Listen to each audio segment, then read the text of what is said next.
During preparations for the Prometheus expedition, Peter Weyland addresses a synthetic android who would become part of the mission. Weyland asks the android his name. The android selects David after looking upon Michelangelo's statue of the same name.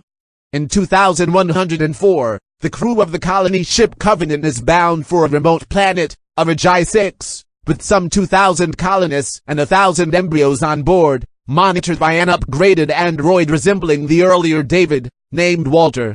But en route, a neutrino shockwave severely damages the ship, killing its captain and waking the crew from stasis. As the crew repair the damage, a radio transmission is intercepted from a nearby planet. Against the objection of Daniels, the ship's terraforming expert and acting executive officer, acting Captain Oram, decides to investigate, as the transmission is human in origin, but the planet is supposedly lifeless. Arriving at the source of the transmission, an expedition team descends to the surface, while Covenant remains in orbit. Karen sets up an ecological survey station, while the others track the signal's source. They discover it originates from an engineer ship, piloted by Elizabeth Shaw following the disastrous Prometheus mission. Two security team members, Ledward and Hallett, are inadvertently infected with an alien spore.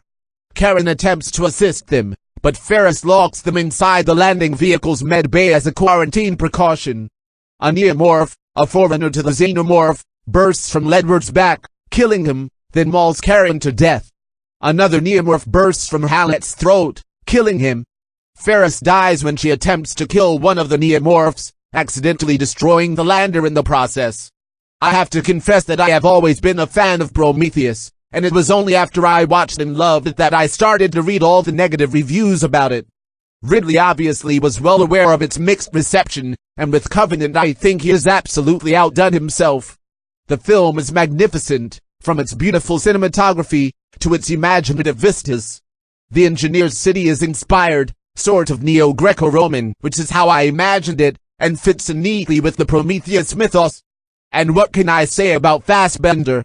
To say he shines in this role is an understatement. He was also superb in Prometheus Imho.